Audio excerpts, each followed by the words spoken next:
Welcome back to another episode of Infidelity Tales Lab. We're thankful for your continued viewership.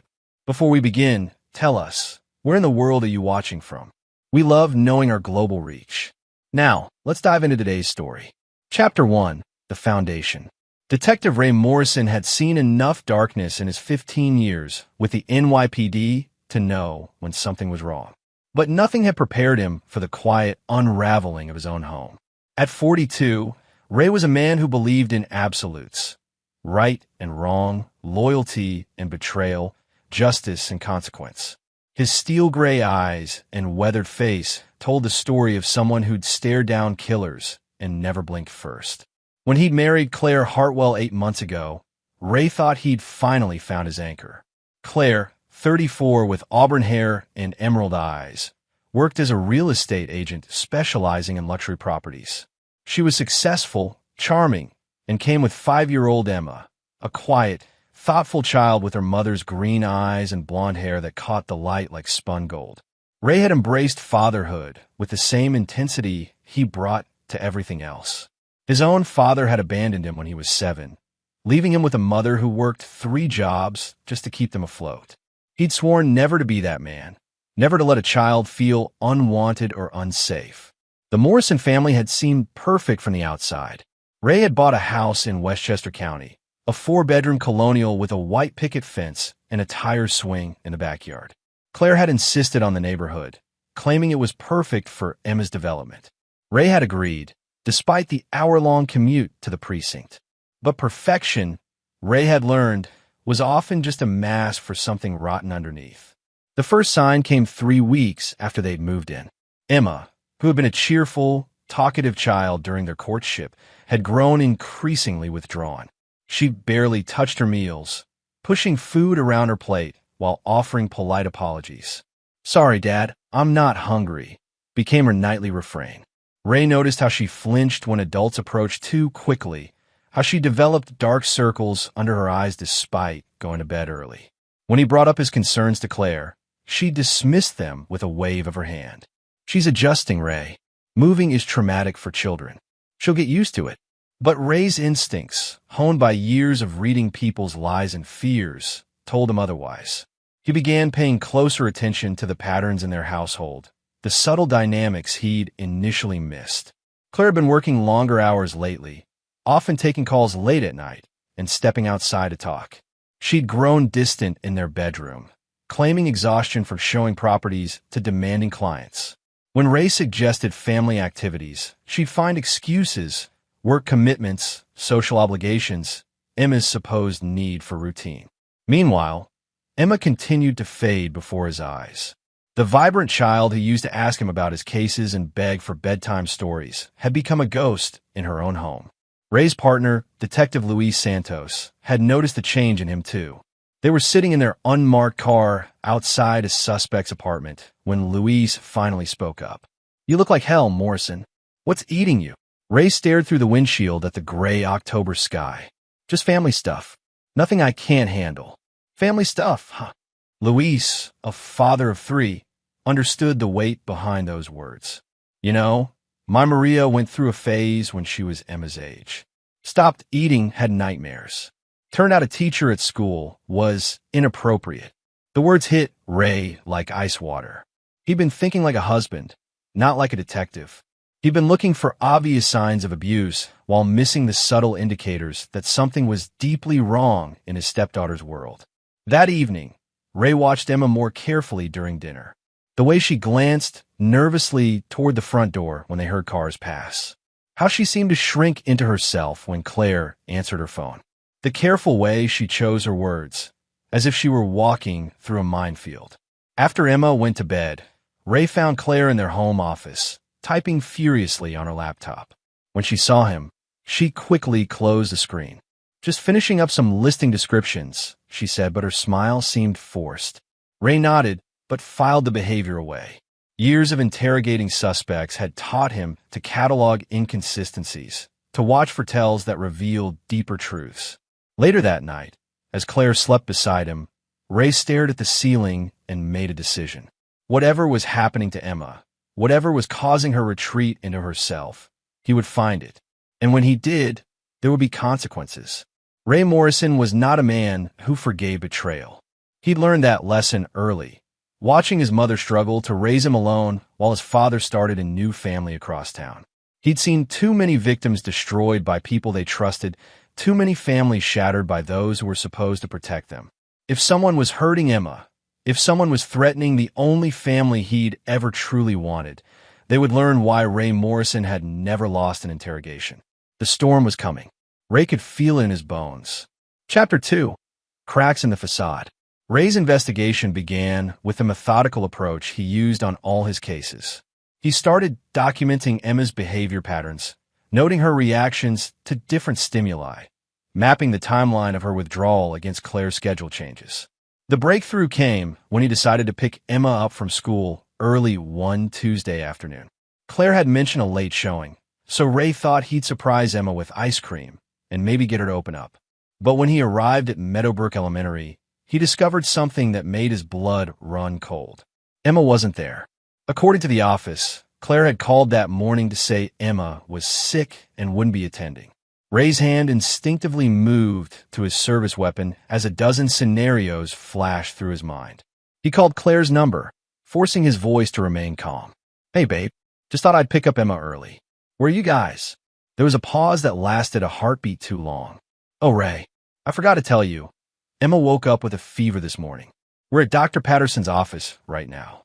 "Which location?" Ray asked, already knowing she was lying. Dr. Patterson only had one office, and Ray had driven past it on his way to the school. The main one on Elm Street. You know how these appointments run long. Ray ended the call and immediately phoned Dr. Patterson's office. No appointments for Emma Morrison or Emma Hartwell. No calls from Claire. The rage that built in Ray's chest was cold and calculating. Someone was playing games with his family, and Claire was either a victim or a participant. Given her lies, he was beginning to suspect the latter. Ray used his police resources to trace Claire's cell phone. The GPS showed her at an address in Yonkers, a luxury apartment complex called Harbor View. Not showing a house, not at a doctor's office, an apartment building where she had no legitimate business. Instead of confronting her immediately, Ray made another decision that would define everything that followed. He called in a favor from his contact at the phone company and requested Claire's call logs for the past 3 months. What he found painted a picture that made him want to break something. Multiple daily calls to and from a number registered to Trevor Ashford. Ray ran the name through the system and found Trevor was 36, had a record for assault from 8 years ago, and currently worked as a contractor. More importantly, Trevor Ashford lived at Harbor View Apartments, Unit 4B. Ray sat in his car outside the complex, watching the building like he was on surveillance.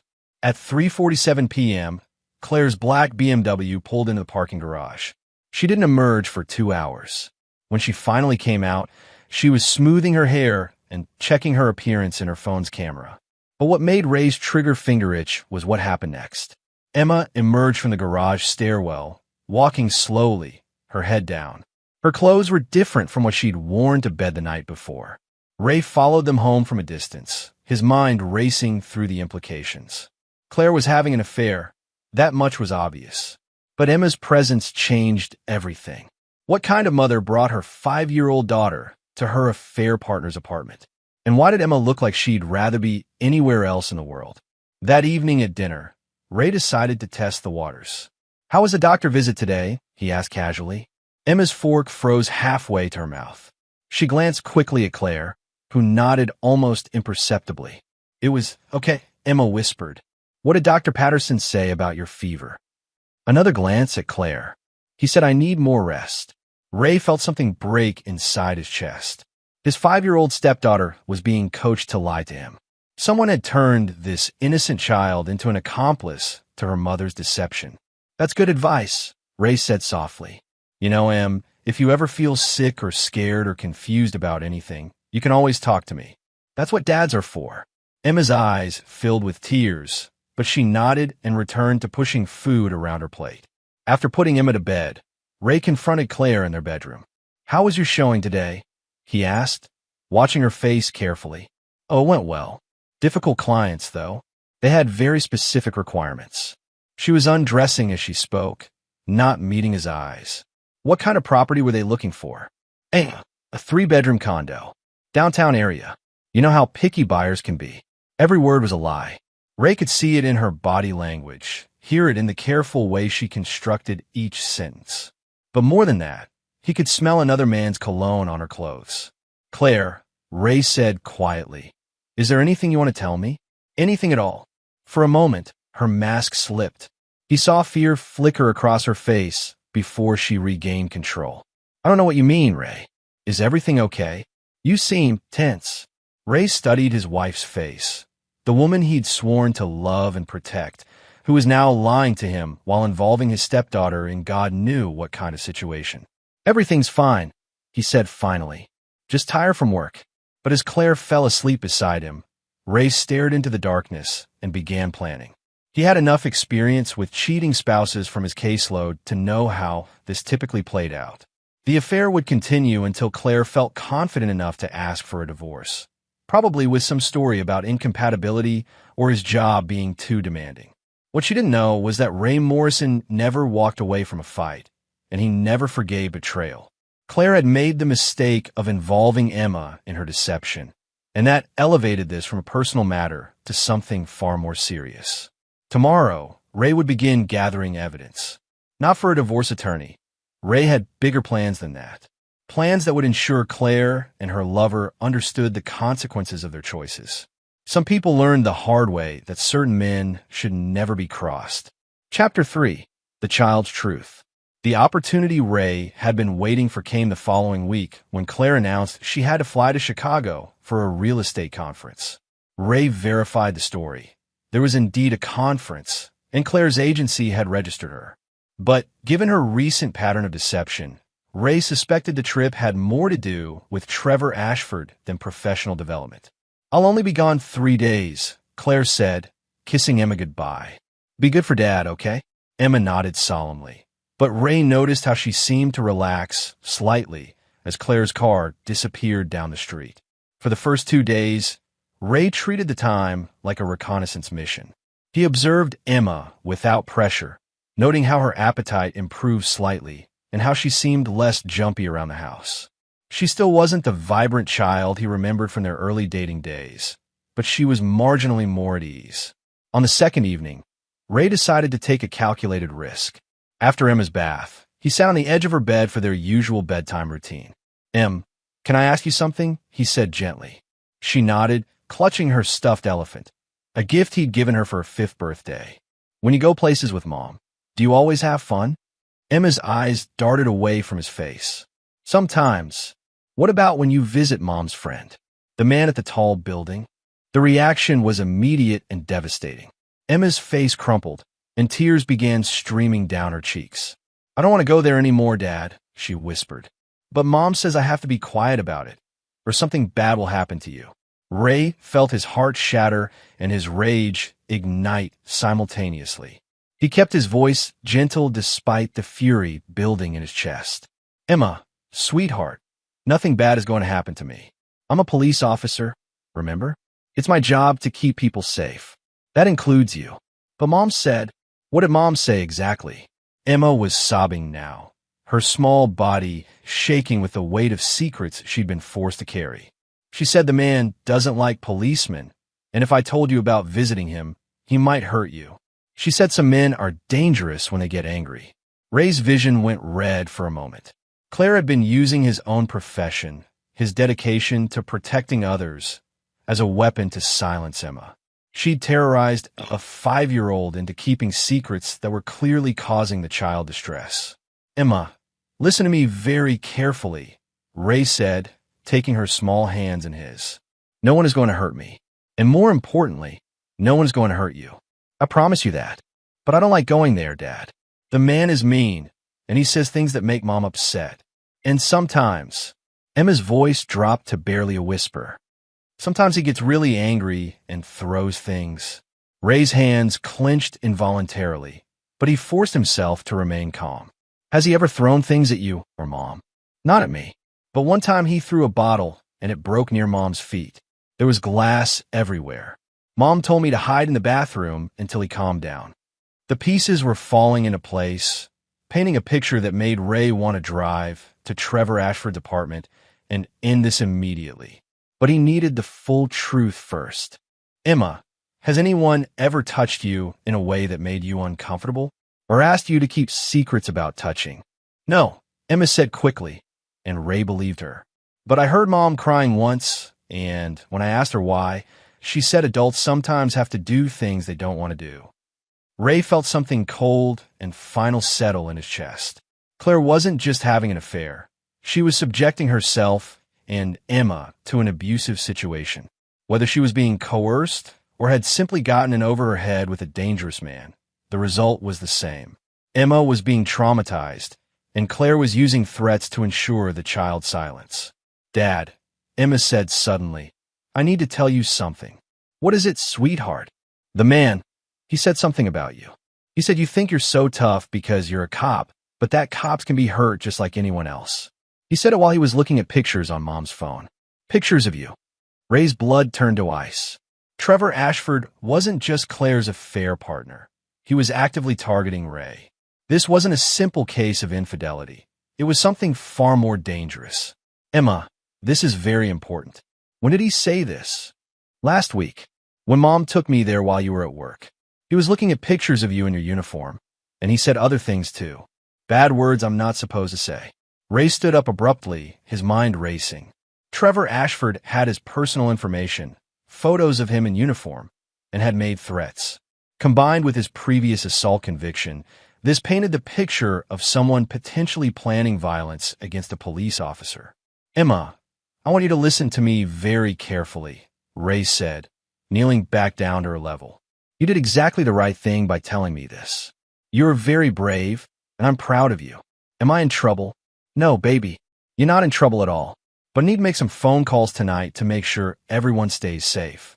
Can you do me a favor and not tell Mom about our conversation when she comes home? Emma nodded, and Ray could see the relief in her eyes. The burden of keeping adult secrets was finally being lifted from her small shoulders. After Emma fell asleep, Ray sat in his home office and began making calls. First to his partner Luis, then to his lieutenant, and finally to a contact in the FBI who specialized in threats against law enforcement. By morning, Ray had a comprehensive plan in place. Trevor Ashford had made a critical mistake by threatening a police officer and involving a child in his schemes. What he'd intended as intimidation would become the foundation of his own destruction. Ray Morrison had spent his career putting dangerous men in cages. Now it was time to add another name to that list. But this time it was personal. This time, Ray wouldn't stop at an arrest and conviction. Trevor Ashford and Claire had traumatized Emma, threatened his family, and violated every trust they'd been given. They were about to learn that some men don't just seek justice, they become it. Chapter 4, The Investigation. Ray spent the next morning implementing a plan that would have made his narcotics division proud. Using his police connections and 15 years of investigative experience, he began building a comprehensive file on Trevor Ashford that went far beyond what a simple background check would reveal. His first call was to Detective Maria Rodriguez in the Domestic Violence Unit. Maria owed Ray a favor from a case where he'd helped her locate a suspect who'd been terrorizing his ex-wife. I need everything you can find on a Trevor Ashford, age 36, lives at Harbor View Apartments in Yonkers, Ray said, keeping his voice professional despite the personal nature of his request. This official business, Morrison? Let's call it proactive policing. I have reason to believe he might be involved in intimidating a law enforcement officer. That was all Maria needed to hear. Threats against cops were taken seriously by every department, and she promised to have a full workup by the end of the day. Ray's second call was to his contact at the phone company. Claire's call logs had shown the frequency of her communication with Trevor, but Ray needed location data and text message records. With a potential threat against an officer as justification, the warrant would be expedited. While waiting for those results, Ray decided to do some old-fashioned surveillance. He called in sick, something he hadn't done in 3 years, and positioned himself across from Harborview Apartments. What he observed over the next 6 hours confirmed his worst suspicions. Trevor Ashford was a man with a violent temper and no regard for others. Ray watched him verbally assault a delivery driver over a parking dispute, saw him kick a neighbor's dog for barking, and witnessed him throw a beer bottle at a group of teenagers who were skateboarding in the parking lot. But the most revealing moment came when a woman in her 30s arrived at the complex around 2 p.m. Ray recognized her from social media photos as Amanda Pierce, Trevor's ex-girlfriend. What happened next made Ray reach for his service weapon. The argument started in the parking lot and quickly escalated. Trevor grabbed Amanda's arm hard enough to leave marks, shook her violently, and then shoved her against her car. Ray was about to intervene when Amanda broke free and drove away, tears streaming down her face. Ray followed Amanda to a nearby coffee shop and approached her carefully. After identifying himself as a police officer, he explained that he'd witnessed the altercation and was concerned for her safety. "He's been like this for months," Amanda said, her voice shaking. "Getting worse and worse. I finally left him 2 weeks ago, but he won't leave me alone." "Has he ever threatened you specifically?" "Every day. He says if he can't have me, no one can. He's also been talking about some cop whose wife he's been sleeping with. Says he's going to show the cop what real power looks like." Ray felt his jaw clench. Did he mention the officer's name? "Morrison, I think. He's obsessed with proving he's tougher than some detective. It's sick, really. He's using that poor woman to get to her husband." The pieces were falling into place with crystal clarity. Trevor wasn't just having an affair with Claire. He was using her as a weapon against Ray. The relationship was part of a deliberate campaign to hurt and humiliate a police officer who had likely never even met him. "Amanda, I need you to file a formal complaint about the harassment and threats. Would you be willing to do that? Will it actually help? Or will it just make him angrier?" Ray met her eyes with the cold certainty of a man who'd made his decision. "I can guarantee you that Trevor Ashford will not be a problem for much longer." After taking Amanda's statement and ensuring she had Ray's direct number, he returned to his surveillance position. His phone buzzed with a text from Maria Rodriguez. "Call me ASAP. You're not going to believe what I found." Ray drove to a secluded parking lot and called Maria back. "Morrison, your boy Trevor Ashford is a piece of work. 3 domestic violence arrests in the past 5 years, but the charges were dropped each time because the women recanted their statements. Intimidation? Most likely. But here's the interesting part. I talked to one of the victims off the record. She says Trevor has a thing about cops. Apparently, his father was a police officer who abandoned the family when Trevor was young. Classic psychological profile of someone with authority issues." Ray felt a grim satisfaction. Trevor's targeting of him wasn't random. It was psychological warfare based on deep-seated father issues. "There's more," Maria continued. "I ran his financials. Trevor's been making a lot more money than his contractor business should generate. We're talking high-end purchases, luxury apartment rent, expensive gifts. Either he's the most successful handyman in New York, or he's got income he's not reporting. Drug dealing? That's what I'm thinking. And Morrison? If this guy is dealing and threatening cops, that makes him a federal problem. The FBI would love to take a crack at him." Ray thanked Maria and ended the call, his mind already moving to the next phase of his plan. Trevor Ashford wasn't just an abusive boyfriend or a homewrecker. He was a criminal who had made the fatal mistake of targeting the wrong cop's family. That evening, Ray received a call from Claire. "Hi, honey. How are things going with Emma?" "Fine," Ray said, keeping his voice neutral. "She's been asking about you." "That's sweet. Listen, the conference has been extended through tomorrow. One of the speakers canceled, so they've rearranged the schedule. I won't be home until late Friday night."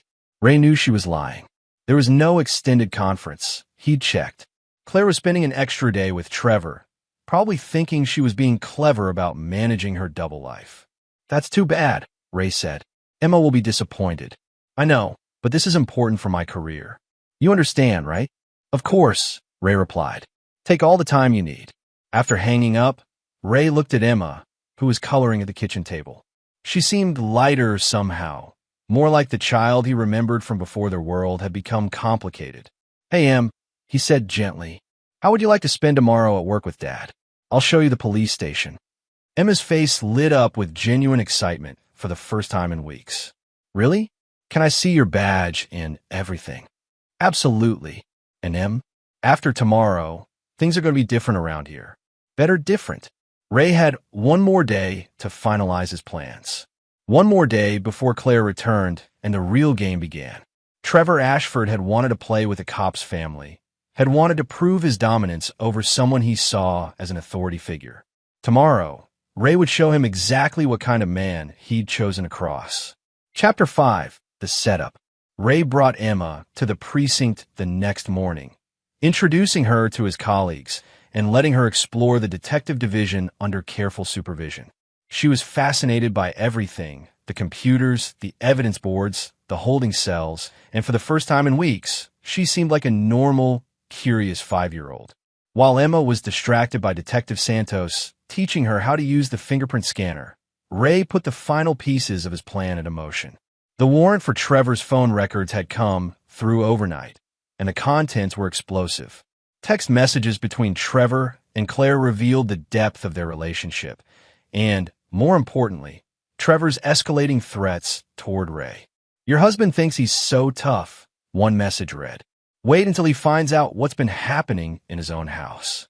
Another message was even more damning. "I'm going to destroy that cop's life piece by piece, starting with his precious little family." But the most chilling discovery was a series of photos Trevor had taken outside Ray's workplace, their home, and Emma's school. He'd been stalking the family for weeks, documenting their routines and gathering intelligence like he was planning an operation. Ray forwarded everything to FBI agent Sarah Chun, who specialized in crimes against law enforcement. Within 2 hours, she called him back. "Morrison, this is federal territory now. We're opening an investigation into Trevor Ashford for stalking a federal officer and conspiracy to commit crimes against a law enforcement family. What's the timeline? We can have surveillance in place by this afternoon and an arrest warrant by tomorrow morning." "But Morrison," Agent Chin paused, "we're also going to need to interview your wife. Her involvement in this situation is concerning." Ray had been expecting this. Claire's role in Trevor's campaign against him made her either a victim or a co-conspirator, and the evidence was starting to suggest the latter. "I understand. She'll be back in town tonight. We'll need her phone and laptop for analysis. If she's been knowingly participating in threats against you, she could face charges as well." Ray felt a cold satisfaction settle in his chest. Claire had made her choices, and now she would face the consequences. After lunch, Ray took Emma home and sat her down for a serious conversation. "Em, tomorrow some of my friends from work are going to come to the house to talk to Mom. They might ask you some questions too, just to make sure everyone is safe." "Am I in trouble?" "No, sweetheart. You're the hero in this story. You told me the truth when it was scary, and that's going to help keep everyone safe." "What about Mom?" Ray chose his words carefully. "Mom made some bad choices, Em. When adults make bad choices, sometimes there are consequences. But I want you to know that no matter what happens, you'll always be safe and loved." Emma nodded solemnly, and Ray could see the intelligence in her green eyes.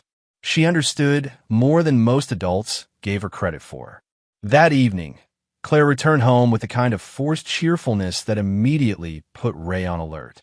"I miss you both so much," she announced, hugging Emma and kissing Ray on the cheek. "The conference was amazing, but there's nothing like being home." Ray watched her performance with the detached observation of a detective studying a suspect. Every gesture seemed calculated, every word chosen for maximum effect. "How was Chicago?" he asked casually. "Oh, you know how these things are. Lots of networking, boring presentations. But I made some good connections for the agency." Ray nodded, knowing that Claire hadn't been to Chicago at all. Phone records showed her device had never left the New York area. "That's great, honey. I'm sure it'll pay off." During dinner, Claire seemed nervous, constantly checking her phone and jumping at small sounds. When Emma accidentally dropped her fork, Claire nearly spilled her wine. "Everything okay?" Ray asked. "Just tired from traveling. You know how airports can be." After putting Emma to bed, Claire immediately headed for the shower. While the water was running, Ray checked her purse and found a receipt from a restaurant in Yonkers dated the previous evening. Further confirmation that her Chicago story was fabricated. When Claire emerged from the bathroom, Ray was sitting on their bed with his hands folded. "Claire, we need to talk." She froze for a moment, then forced a smile. Of course. What's on your mind? I know about Trevor. The blood drained from Claire's face. For several seconds, she stood perfectly still, like a deer caught in headlights. I don't know what you mean. Yes, you do. Ray's voice was quiet but filled with absolute certainty. I know about the apartment. I know about the lies. I know about the threats he's been making toward me and this family. Claire's mask finally slipped completely. She sank into the chair by their window, her hands shaking. Ray, I can explain. Can you? Can you explain why you've been using our daughter as cover for your affair? Can you explain why you've been helping a man stalk me and threaten my family? It's not like that. Claire's voice was desperate now. Trevor, he's not what I thought he was. I tried to end it, but he said he'd hurt you if I left him. He said he'd make Emma disappear. Ray studied his wife's face, looking for truth among the lies. When did you realize what kind of man he really was? Weeks ago, maybe months. But every time I tried to break it off, he'd show me pictures of you at work or photos of Emma at school. He said he could get to any of us whenever he wanted. And you thought the solution was to keep seeing him? To keep bringing Emma around him? Claire was crying now, her carefully constructed facade crumbling. I didn't know what else to do. He said if I told you, he'd kill you. He has friends, Ray. Dangerous people. Ray felt a mixture of anger and pity. Claire had made terrible choices, but Trevor Ashford was a master manipulator who specialized in psychological control. Claire, tomorrow morning the FBI is going to arrest Trevor. They're also going to want to talk to you about your involvement in this situation. The FBI? Claire's face went white. Trevor made the mistake of threatening a police officer and stalking a federal agent's family. That's a federal crime. What's going to happen to me? Ray looked at his wife, the woman he'd loved, who had betrayed him and endangered Emma, and felt nothing but cold resolve. That depends on how much you cooperate with the investigation. And Claire? It depends on how much of this was fear and how much was choice. Claire spent the night on the couch, and Ray lay awake staring at the ceiling. Tomorrow would bring justice for Trevor Ashford and consequences for Claire. But Ray's real work, his true revenge, was just beginning. Some people thought justice ended with arrests and convictions. Ray Morrison knew better.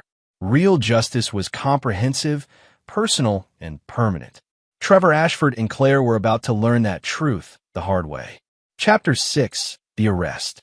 Ray woke before dawn, his internal clock calibrated by years of early morning raids and surveillance operations. He made coffee, checked his weapon, and reviewed the final details of the operation that would begin in 3 hours. Agent Chun had assembled a team that included FBI tactical specialists, local SWAT, and detectives from the Domestic Violence Unit. Trevor Ashford will be taken into custody on federal charges of stalking a law enforcement officer, making threats against a federal agent, and conspiracy to commit violence against a law enforcement family. But Ray's personal investigation had uncovered something even more valuable than federal charges. Trevor's financial records, combined with surveillance footage from a traffic camera near Harborview Apartments, had connected him to a drug distribution network that the DEA had been investigating for 8 months. Trevor Ashford wasn't just a violent manipulator. He was a mid-level drug dealer with ties to organized crime. That discovery would make his arrest significantly more consequential and his eventual sentence much longer. Ray kissed Emma goodbye as she left for school, watched Claire's nervous performance over breakfast, and then called his lieutenant to confirm he'd be late for his shift. At 7:30 a.m., Ray's phone buzzed with a text from Agent Chun. Target confirmed at location. Moving in 5 minutes. Ray drove to a position 3 blocks from Harborview Apartments and waited. He wanted to be close enough to see justice delivered, but far enough away to maintain plausible deniability about his personal involvement. At 7:47 a.m., he watched federal agents and SWAT officers enter the building. 6 minutes later, Trevor Ashford was escorted out in handcuffs, shouting threats and profanities that could be heard from 2 blocks away. Ray felt a cold satisfaction watching the man who had terrorized his family being loaded into a federal transport van. But this arrest was only the beginning of Trevor's problems. After the arrest, Ray returned home to find Claire pacing frantically in their living room, her phone pressed to her ear. He's not answering, she said when she saw Ray. Something's wrong. Trevor was arrested this morning on federal charges, Ray said calmly. The FBI will want to speak with you this afternoon. Claire collapsed onto their couch, her face pale and her hands shaking. Ray, you have to understand, I never wanted any of this. I was trapped. Were you? Or did you make a choice to have an affair and then make additional choices to cover it up? It started innocently. Trevor was charming, attentive. You were working so many long hours, and I felt lonely. Ray sat across from his wife, studying her with the same cold analysis he brought to interrogating suspects. When did it stop being innocent, Claire? Why try to end it the first time? Trevor said he'd been watching you, learning your routines. He showed me photos of you leaving the precinct, pictures of Emma at school. He said cops die in the line of duty all the time, and accidents could be arranged. And your solution was to keep seeing him? I thought if I gave him what he wanted, he'd eventually lose interest and move on to someone else. Ray shook his head. Claire, you brought Emma into this. You used our daughter as cover for your affair and exposed her to a dangerous criminal. Claire was sobbing now, her carefully maintained composure completely shattered. I know it was wrong, but I was scared, Ray. I was terrified of what he might do to you, to Emma, to all of us. Ray felt a flicker of sympathy, but it was quickly overwhelmed by anger at the choices Claire had made. Fear might explain her initial compliance, but it didn't excuse months of deception and the trauma inflicted on Emma. The FBI will want to know everything, Ray said. Your cooperation will determine whether you face charges as an accessory. What kind of charges? Conspiracy to stalk a federal agent. Accessory to making threats against a law enforcement officer. Child endangerment. Ray's voice was clinical, professional. Trevor's phone records show you providing him with my schedule, information about Emma's school, details about our home security. Claire's face went white. I didn't know he was going to use it to hurt you. He said he just wanted to understand your life, so he could avoid causing problems. And you believe that? I wanted to believe it. I was desperate to find a way out that didn't end with someone getting hurt. At 2 p.m., Agent Chun arrived with 2 other federal agents and a detective from the district attorney's office. Ray watched from the kitchen as they interviewed Claire in their living room, documenting her involvement in Trevor's campaign against their family. The interview lasted 3 hours. When it was over, Agent Chun approached Ray privately. Your wife's cooperation has been valuable, she said. Trevor Ashford is looking at serious federal time. Minimum 15 years, possibly 25 with the drug charges. As for Claire, what's the recommendation? House arrest, pending trial. Then probation with mandatory counseling. The prosecutor is willing to consider a plea agreement in exchange for her testimony against Ashford. Ray nodded. It was better than Claire deserved, but it served justice and protected Emma from further trauma. That evening, after Emma was asleep, Ray sat with Claire in their living room for what he knew would be their final conversation as husband and wife. What happens now? Claire asked. Now you face the consequences of your choices, Ray said quietly. The federal charges, the divorce proceedings, the custody evaluation. Ray, please. I know I made terrible mistakes, but nothing. Ray's voice cut through her plea with absolute finality. You betrayed our marriage, endangered our daughter, and helped a criminal target my family. There are consequences for those actions. I was scared. So was Emma. Every night for months, that little girl was scared because of choices you made. She lost weight, couldn't sleep, and had to keep adult secrets that no child should carry. Claire was crying again, but Ray felt no sympathy. He'd spent his career seeing the damage that selfish choices inflicted on innocent people, and he'd never been more certain that justice required accountability.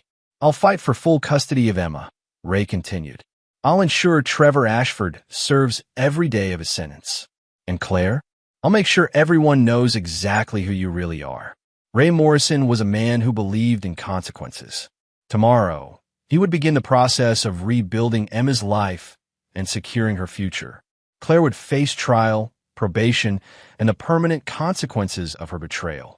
Trevor Ashford would spend the next 2 decades in federal prison, where men who threatened law enforcement families received special attention from other inmates. Justice, Ray had learned, wasn't just about punishment. It was about ensuring that the innocent were protected and the guilty faced the full weight of their choices. Some people called it revenge. Ray called it responsibility. Chapter 7, The Reckoning. 3 months after Trevor's arrest, Ray sat in family court listening to Claire's attorney make a desperate plea for shared custody. The lawyer painted a picture of a woman who had made mistakes under duress, a mother who deserved a chance to rebuild her relationship with her daughter. Ray's attorney, Amanda Walsh, a formidable woman known for her aggressive tactics in high-stakes custody cases, had prepared a different narrative entirely. "Your Honor," Amanda said, rising to address the judge, "the evidence shows a pattern of deliberate choices that endangered a 5-year-old child. Mrs. Morrison didn't just have an affair, she actively participated in a criminal conspiracy that targeted her own family."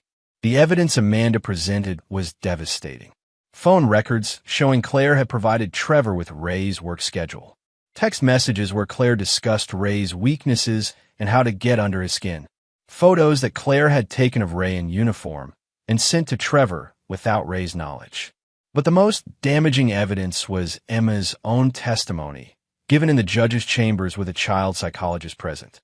Emma described months of being taken to the mean man's house, being told to lie to Ray, and being warned that bad things would happen to her father if she told the truth.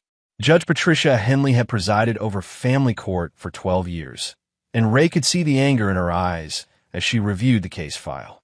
"Mrs. Morrison," the judge said, addressing Claire directly, "you used your 5-year-old daughter as an accessory to adultery and criminal conspiracy. You terrorized this child with threats about her stepfather's safety. You coached her to lie to a law enforcement officer who was trying to protect his family."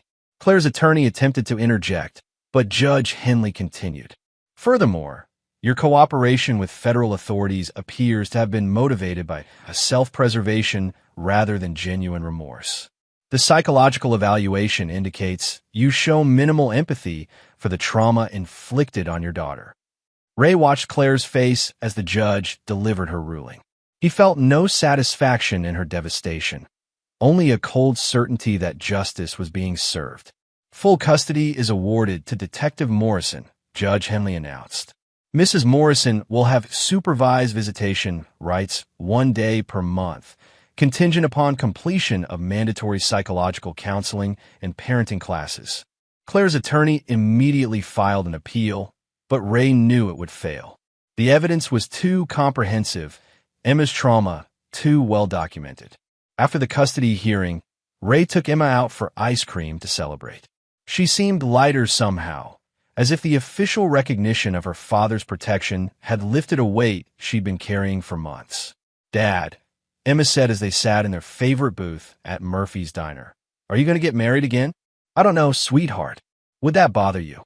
Emma considered this seriously, the way she approached all important questions. "Only if she's mean to you, or if she lies." Ray smiled at his daughter's simple wisdom. "Well, if I ever date anyone again, you'll be the first to meet her. And if you don't like her, that's it. No second dates. Promise. Promise." But Ray's focus wasn't on future relationships. It was on ensuring that Trevor Ashford and Claire faced complete consequences for their actions. Trevor's trial was scheduled for the following month, and Ray had been working behind the scenes to ensure the prosecution had everything they needed for a conviction. Trevor's public defender had attempted to negotiate a plea deal, but Ray had used his connections to ensure the prosecutor understood the full scope of Trevor's crimes. The stalking charges were just the beginning. Trevor was also facing federal drug trafficking charges, assault charges from his ex-girlfriend Amanda, and additional counts related to threatening a law enforcement family. The trial lasted 2 weeks. Ray testified about finding the evidence of stalking and threats. Amanda testified about Trevor's pattern of violence and control. Claire, honoring her plea agreement, testified about Trevor's escalating threats and his obsession with humiliating Ray. But the most powerful testimony came from an unexpected source, Trevor's former associate in the drug trafficking operation. Marcus Fleming, facing his own federal charges, described Trevor's detailed plans to destroy that cop's life and his boast about using Claire to gather intelligence on Ray's vulnerabilities. Trevor was obsessed. Marcus testified. He said cops thought they were untouchable, and he was going to prove them wrong. He talked about the detective's wife and kid like they were chess pieces in some sick game. The jury deliberated for less than 4 hours. Trevor Ashford was found guilty on all federal charges and sentenced to 28 years in federal prison without possibility of parole. Ray attended the sentencing hearing and watched Trevor's face as Judge Michael Torres delivered the verdict. For the first time since this ordeal began, Trevor's arrogant smirk was gone, replaced by the hollow expression of a man who finally understood the consequences of his choices. "Mr. Ashford," Judge Torres said, "you targeted a law enforcement family with a deliberate intent to cause psychological and physical harm.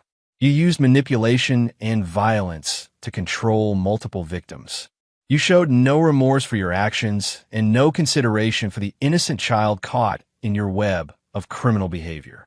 Trevor's attorney attempted to argue for a reduced sentence, but Judge Torres was unmoved. "This court finds that Mr. Ashford represents a clear and ongoing danger to society, particularly to law enforcement personnel and their families. The maximum sentence is not only appropriate, but necessary to protect potential future victims." After the sentencing, Ray walked to his car with a sense of completion that he rarely felt after closing a case.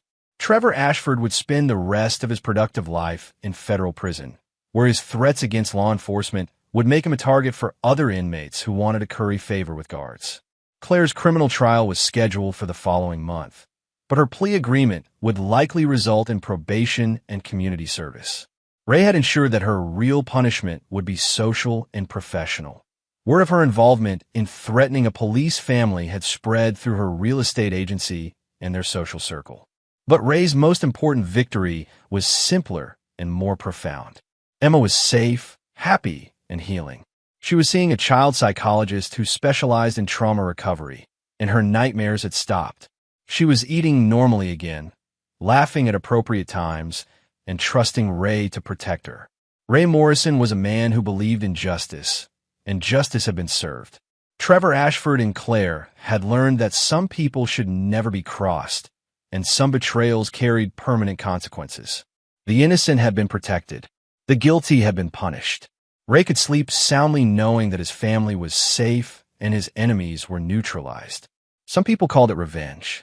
Ray called it responsibility, the obligation of strong men to protect those who couldn't protect themselves and to ensure that evil faced consequences. Chapter 8. The New Beginning.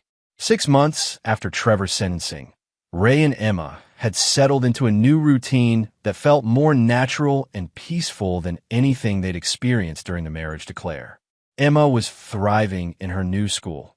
Ray had moved them to a house in a different district to create physical and psychological distance from their previous life. The new house was smaller, but felt more like home. Emma had helped pick out the paint colors for her room, and Ray had taught her to use basic tools so she could help with simple repairs. They cooked dinner together most nights, did homework at the kitchen table, and established bedtime routines that included both story time and honest conversations about their day. Dr. Sarah Martinez, Emma's therapist, had declared Emma's recovery remarkable and reduced their sessions to once monthly. Emma was sleeping through the night, her appetite had returned to normal, and she was making friends at her new school. "She's resilient," Dr. Martinez told Ray during one of their parent consultation sessions. "Children who have a strong, consistent adult in their life can recover from trauma much more effectively than those who don't. You've given her the security she needed to heal." Ray felt a quiet pride in Emma's recovery, but he also knew their work wasn't finished. Claire's monthly supervised visits were awkward affairs that left Emma confused and sometimes sad, but Dr. Martinez encouraged them to continue as long as Emma wasn't regressing. "She needs to understand that her mother's choices weren't her fault," Dr. Martinez explained. "And she needs to see that you're not preventing a relationship. You're just ensuring it's safe." The visits took place at a family services center under the supervision of a social worker. Claire brought gifts and made promises about future activities, but Emma remained politely distant. She'd grown wise beyond her years about the difference between words and actions. Ray's professional life had also evolved. His work on the Trevor Ashford case had earned him recognition from the FBI, and he'd been offered a position with a joint task force investigating crimes against law enforcement families. The job paid better, offered more regular hours, and allowed him to use his experience to help other families facing similar threats. His new partner, Detective Lisa Chun, Agent Chen's sister, coincidentally, was a former military investigator who brought a different perspective to their cases. She was also a single parent, which gave them common ground beyond their professional partnership. You know, Lisa said one afternoon as they reviewed case files, Emma's going to start asking questions about dating eventually. Have you thought about what you'll tell her? Ray had thought about it, actually. Emma was 8 now, mature for her age, and increasingly aware of family dynamics among her friends. I told her she gets veto power over anyone I might date seriously, Ray said. If she doesn't like them, that's it. Lisa laughed. That's either very wise or very limiting, depending on an 8-year-old's taste in women. Ray smiled. Emma's a good judge of character. She saw through Claire's act before I did. Speaking of Claire, how are those visits going? There. Ray paused, considering how to describe the uncomfortable monthly encounters. Necessary, I think. Emma needs to see that I'm not the one preventing a relationship. She needs to understand that some people just aren't capable of being good parents. Claire's life had indeed unraveled completely. Her real estate license had been suspended pending the outcome of her criminal case. Her social circle had ostracized her after learning about her involvement in threatening a police family. She'd moved back in with her parents in Ohio and was working at a call center while attending court-mandated counseling. Ray felt no satisfaction in Claire's downfall, but he felt no sympathy either. She'd made choices that endangered Emma, and consequences were the natural result of those choices. Trevor's situation was different.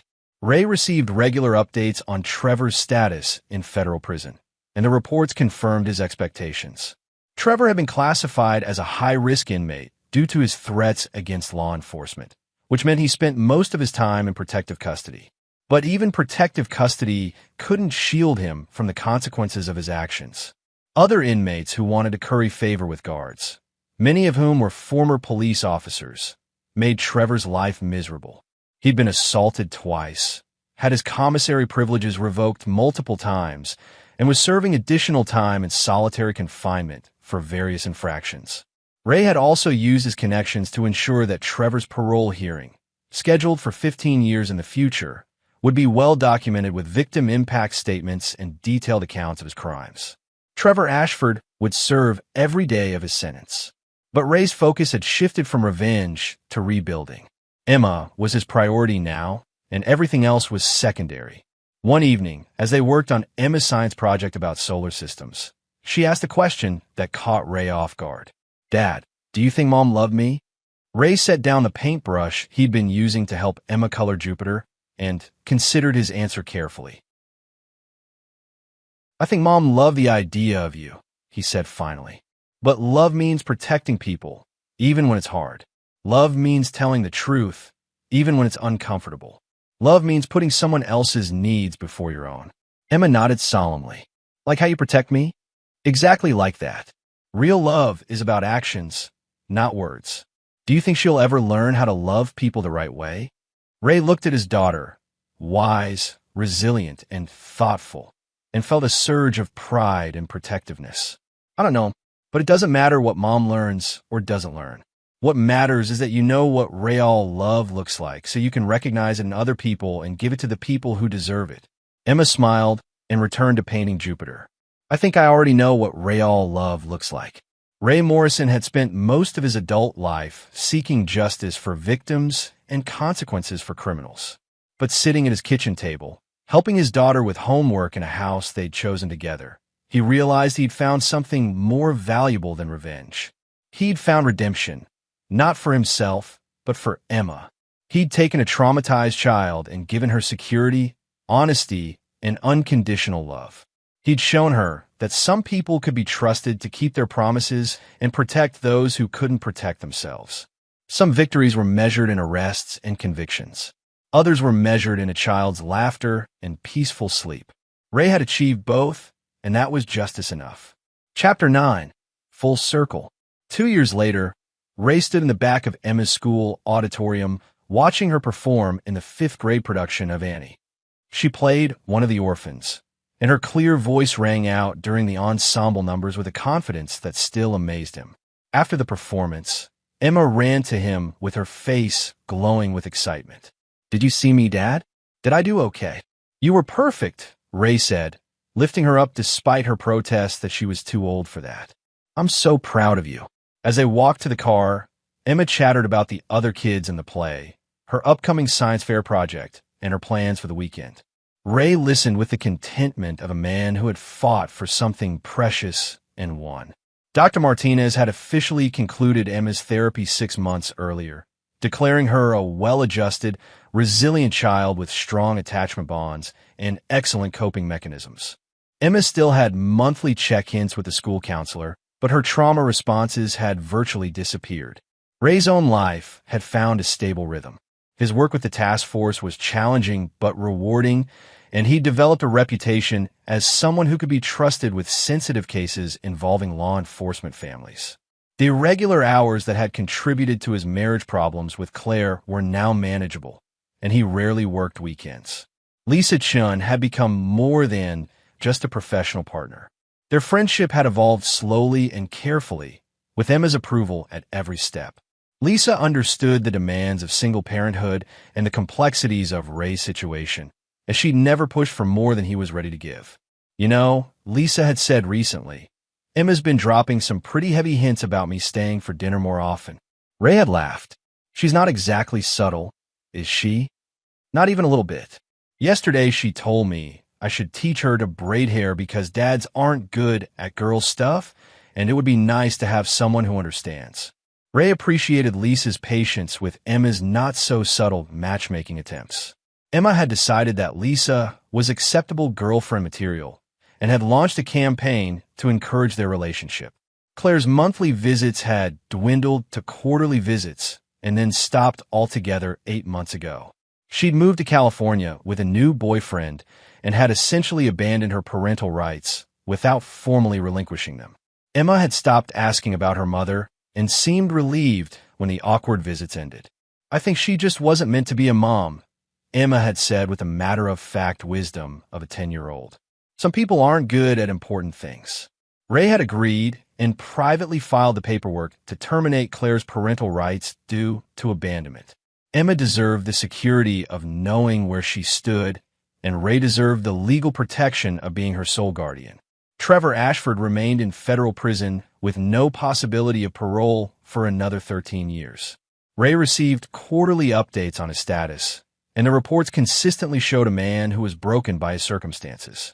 Trevor had been attacked multiple times by other inmates, had attempted suicide twice, and was currently serving additional time in solitary confinement for threatening a guard.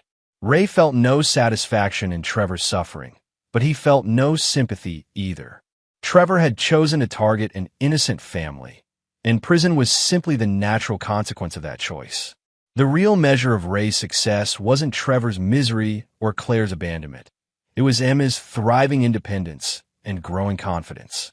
She was an honor roll student, played soccer on the school team, and had a close circle of friends who often gathered at their house for study sessions and movie nights.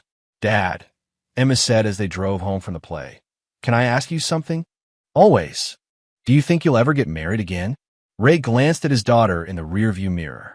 "Would you want me to?" "Only if it's Lisa," Emma said firmly. "She's the only one who passes my tests." "What tests?" "She doesn't lie to you. She doesn't try to change you. She likes spending time with us, even when we're boring. And she laughs at your dumb jokes, even though they're not funny." Ray couldn't help but smile. "Those are good tests. So, are you going to ask her?" "Emma, relationships are complicated."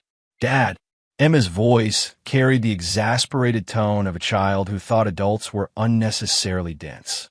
"She brings you coffee the way you like it without being asked. She helped me with my math homework, even though it's not her job. She worries about you when you work late cases. She's already part of our family. You just need to make it official." Ray Morrison had faced down armed criminals, survived 3 officer-involved shootings, and successfully prosecuted some of the most dangerous men in New York. But his 10-year-old daughter's relationship advice made him nervous. I'll think about it, he said. Think fast, Emma replied. Good women don't wait around forever for scared men to figure out obvious things. That evening, after Emma was asleep, Ray sat on his back porch with a beer and considered his daughter's wisdom. Emma was right. Lisa had become part of their family through her actions, her consistency, and her genuine care for both of them. Ray had learned the hard way that trust was earned through daily choices, not grand gestures. Lisa had been earning his trust for 2 years, and Emma's trust even longer. Ray Morrison was a man who believed in consequences, both negative and positive. Claire and Trevor had faced the consequences of their betrayals. Emma had experienced the positive consequences of being protected and valued. Maybe it was time for Ray to embrace the positive consequences of letting someone trustworthy into his carefully guarded world. His phone buzzed with a text from Lisa. Emma was amazing tonight. You should be proud. Ray smiled and typed back. Dinner tomorrow? I'll cook. I'll bring dessert. Lisa replied immediately. Ray Morrison had spent years ensuring that bad people face consequences for their actions. Now, surrounded by the quiet content